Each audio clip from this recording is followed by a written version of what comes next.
Assalamualaikum warahmatullahi wabarakatuh.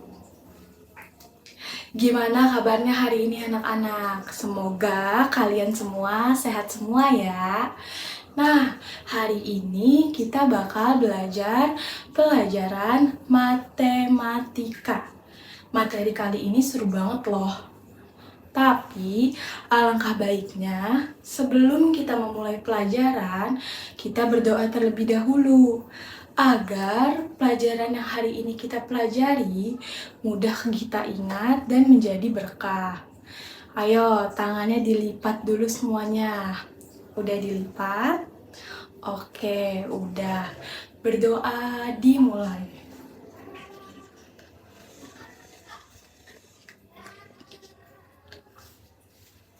Berdoa selesai. Amin. Sebelum kita mulai pelajaran, coba dicek dulu di mejanya. Buku tulis, pensil, penggarisnya udah disiapin belum? Udah? Oke, kalau udah berarti kita udah siap dong untuk mulai pelajaran hari ini. Nah, karena kalian udah siap untuk mengikuti pelajaran hari ini, coba sekarang kalian lihat di sekeliling kalian juga punya ada apa aja ya benda-benda di sekeliling kita. Di sini ada jam dinding. Kalian juga punya buku tulis kan? Ada juga penggaris, ada juga ibu punya kertas. Nah, materi kali ini kita akan mempelajari bangun datar. Nah, benda-benda tersebut seperti jam dinding itu merupakan bentuk-bentuk dari bangun datar. Jadi, benda-benda bangun datar itu ternyata banyak ya di kelas kita. Nah, setelah belajar hari ini, kalian diharapkan mampu mengenali ciri-ciri dari masing-masing bangun datar. Dan juga kalian diharapkan mampu mengelompokkan benda-benda di sekeliling kalian atau di sekitar kalian sesuai dengan bentuknya masing-masing. Dan yang paling penting setelah penemuan itu, kalian diharapkan berani untuk mempresentasikan hasil temuan kalian di depan teman-teman kalian. Nah, coba deh sekarang lihat ibu. Ibu di sini punya bentuk-bentuk dari bangun datar. Nih, yang pertama ada ini. Ini namanya persegi panjang. Selanjutnya, ini ada persegi. Dan juga ini ada segitiga. Dan ada ini namanya lingkaran. Oke, sebelum masuk ke pembelajaran lebih lanjut, Ibu mau kasih tahu dulu istilah di dalam bangun datar, yaitu ada sisi dan juga sudut. Sisi itu yang menghubungkan antara, ini namanya sudut. Jadi, sisi itu yang menggabungkan antara sudut satu ke sudut yang lainnya. Jadi, kalau ini nama tadi apa? Persegi panjang. Jadi kalau persegi panjang ini memiliki berapa sudut ya? Kita hitung 1, 2, 3, 4. Jadi ini adalah sudut dari persegi panjang. Sedangkan sisinya persegi panjang memiliki 4 sisi juga, yaitu yang ini garis ini. 1, 2, 3, 4. Selanjutnya persegi juga memiliki 4 sisi dan juga 4 sudut. Sudutnya yang mana tadi? Ya benar, sudut itu yang ini. 1, 2, 3, 4. Sisinya juga punya 4, yaitu 1, 2, 3, 4. Oke, kenapa persegi dan persegi panjang punya 4 sisi dan 4 sudut yang sama tapi bentuknya berbeda? Karena kalau persegi ini, sisi satu dengan sisi yang satunya lagi, sisi mereka itu punya 4 sisi yang sama panjangnya. Sedangkan kalau persegi panjang hanya 2 panjang sisi yang berhadapan yang sama panjang, yaitu antara ini dengan ini dan ini dengan ini.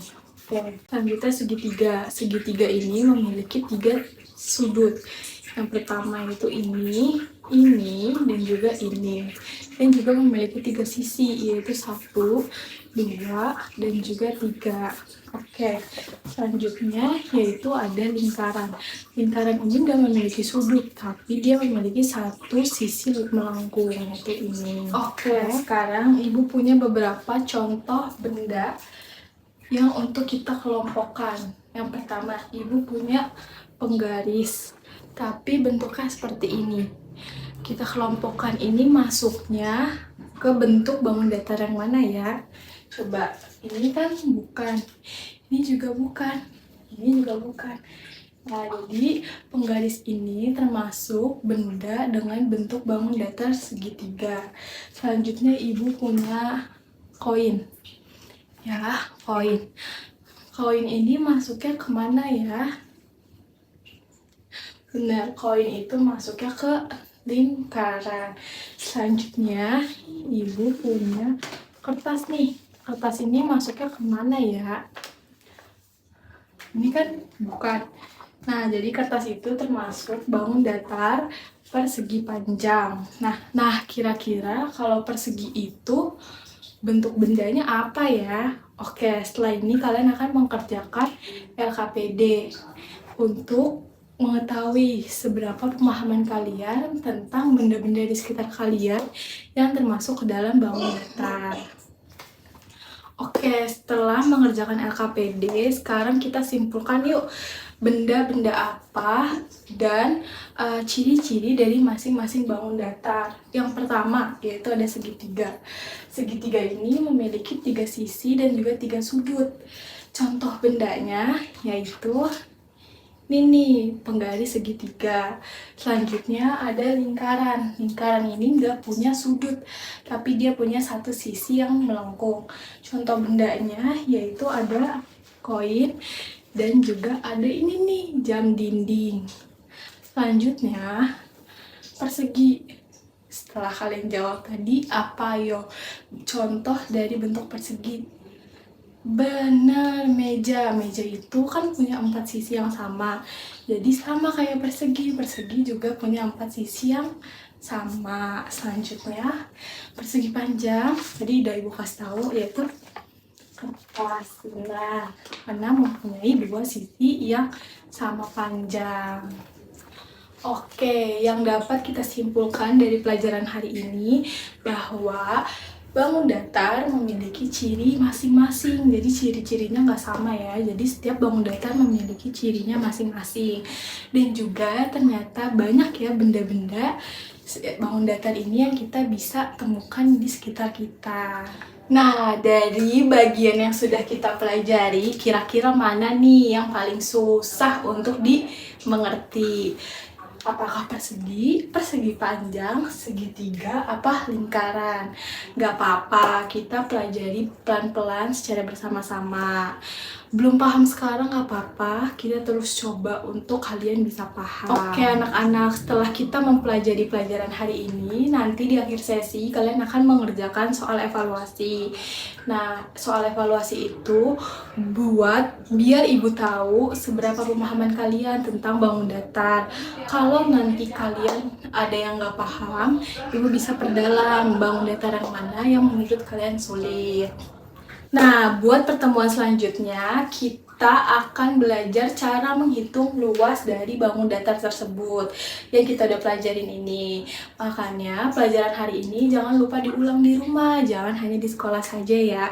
Kalian terus asah di rumah biar kalian lebih tambah paham mengenai bangun datar tersebut. Baik, sekian pelajaran hari ini. Semoga apa yang telah kita pelajari hari ini dapat bermanfaat bagi kita dan juga apa yang kita pelajari menjadi berkah. Terima kasih atas perhatiannya anak-anak sudah mengikuti pelajaran hari ini secara serius dan juga fokus. Jangan lupa untuk terus mengulang materi di rumah agar kalian tidak lupa. Setelah menutup pelajaran hari ini, alangkah baiknya kita menutup dengan bacaan Alhamdulillahirabbil alamin, supaya apa yang kita pelajari hari ini itu dapat bermanfaat bagi kita. Sekian, Assalamualaikum warahmatullahi wabarakatuh.